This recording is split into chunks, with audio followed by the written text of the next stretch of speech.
Le peloton de la Vuelta 2023 arrive en France aujourd'hui, une arrivée en grande pompe avec le sommet du Tourmalet comme finale, une étape qui va compter pour le général. Les favoris ne vont pas pouvoir se cacher, le duel Jumbo-Remco va reprendre de plus belle, arbitré par les Espagnols Soler, Mas, Landa et Ayuso en embuscade. It's actually a privilege and an honor to race up those climbs today. Not scared, but let's say like positive stress and some positive tensions. I did a recon of this stage, so I know what's coming. So yeah, it's exciting to start here. It's the second time I do Tourmalet this year, so last time I went into the yellow jersey, so I hope to have a good day again today. You guys are leading the race. Does it mean you will defend or attack is the way to win La Vuelta? Yeah, we don't really know yet. We will see how it feels, how everyone feels, and we'll decide on the road. Pour les outsiders, il faudra d'abord suivre pour essayer de surprendre ensuite les meilleurs. L'équipe UAE a 3 hommes dans le top 10 et va jouer sa carte. I think if us as a team we keep up there in the front with three riders and I can gain time on the other contenders. On compte également sur les baroudeurs des équipes qui ne jouent plus le général pour animer la course, mais clairement les favoris ont coché cette arrivée. Il faudra de la réussite pour s'extirper et aller jouer la victoire. Il faut déjà dans une super journée, ça c'est clair. Et puis aussi arriver à lire la course. Voilà, c'est clair qu'il me faudra un petit coup d'avance. Après, je me sens bien. Donc voilà, on va voir. Il faut que j'essaie de lire un peu la tactique des équipes pour faire mon effort au bon moment.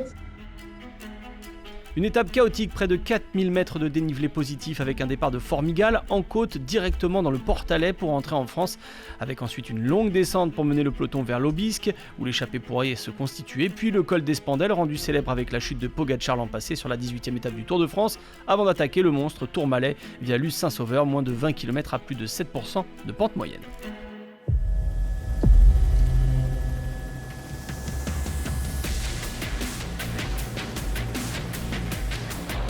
Le début d'étape est timidement animé, mais on ne cherche pas encore la bonne échappée, plutôt les quelques points au sommet du Portalet. Romain Bardet passe en tête et prend 3 points, voilà peut-être un objectif pour le français de la DSM sur cette fin de Vuelta. Après la longue descente de plus de 20 km, c'est bel et bien dans l'Aubisque que la course risque de se décanter, mais à moins de 100 km de l'arrivée, personne n'a réussi à sortir. Andreas Kron de la Lotto Destiny, déjà vainqueur d'étape sur cette Vuelta, part en solitaire. Il est bientôt rejoint par Rodriguez et Kenny Elissonde.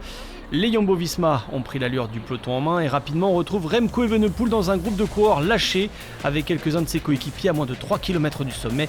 Le retard pour le Belge avoisine rapidement les 30 secondes. The defending champion of La Vuelta España is in difficulty. He's only going backwards from this group and he's unable to stay with this group here or even stay with his general classification rivals.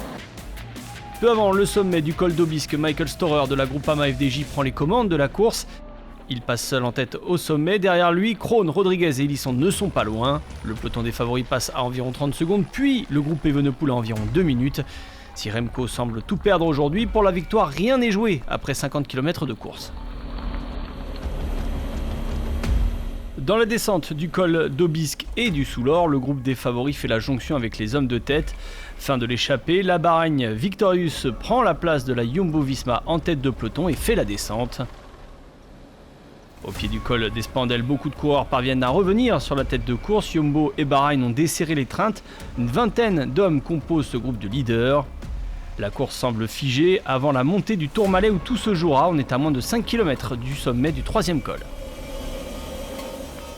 Tandis que le chemin de croix continue pour Remco Evenepoel à plus de 5 minutes de la tête de course.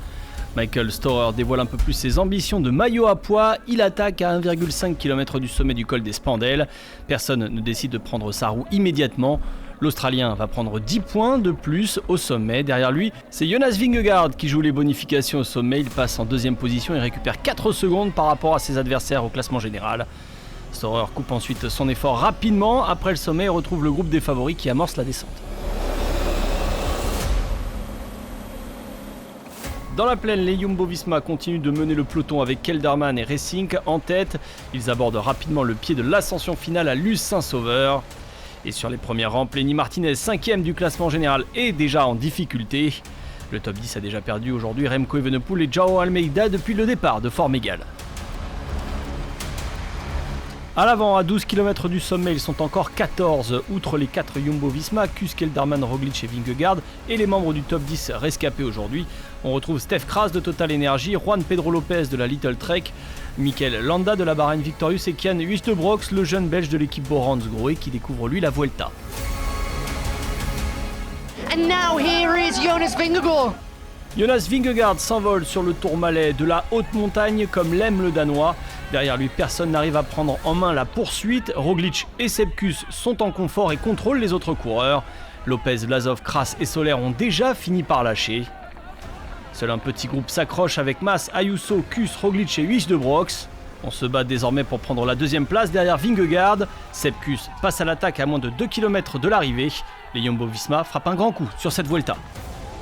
This two-time Tour de France champion Jonas Vingegaard is coming, and he's coming for his first Vuelta stage victory. The Queen stage of La Vuelta a España, and he's going to be a king who's crowned on the Col de Tourmalet. Jonas Vingegaard is going to take the stage on the Col de Tourmalet. He's going to give Jumbo-Visma another stage victory, and that was a masterclass. And Kuss has delivered too. He crosses the line. Vingegaard, Kuss, Roglic. A 1, 2, 3 for Jumbo-Visma.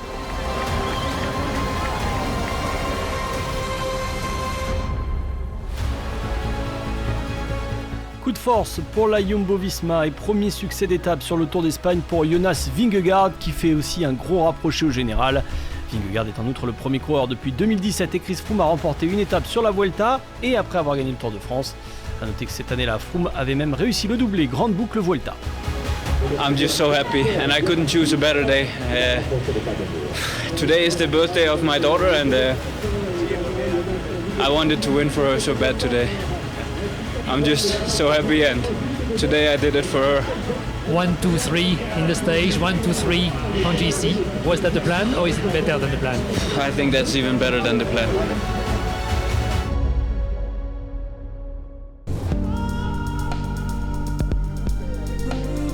Des écarts significatifs à l'arrivée de cette 13e étape. Vingegaard s'impose avec 30 secondes d'avance sur Kuss et 33 sur Roglic.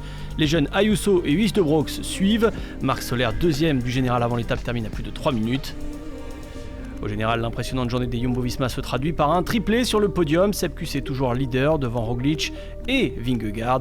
Leur principal adversaire Ayuso est désormais à plus de 2 minutes 30. Lenny Martinez disparaît du top 10. Les Jumbo-Visma dominent en montagne et logiquement Vingegaard qui a pris 26 points aujourd'hui prend les commandes du classement à poids devant Sepp Kuss. Grosse défaillance pour Remco Evenepoel dans cette journée qui finit à plus de 25 minutes des meilleurs. Le Belge recule à la 7ème place du classement des jeunes. Ayuso prend les commandes devant le surprenant Huijtebroeks. Lenny Martinez recule au 4e rang. Demain, pas question de se reposer, on reprend un tracé ardu pour retrouver l'Espagne. 2 cols hors catégorie, une arrivée au Puerto de Belagua, 156 km et hormis les 50 premiers kilomètres roulants, les coureurs vont revivre une journée difficile. On espère voir une réaction de champion du vainqueur sortant Remco Evenepoel en souffrance aujourd'hui.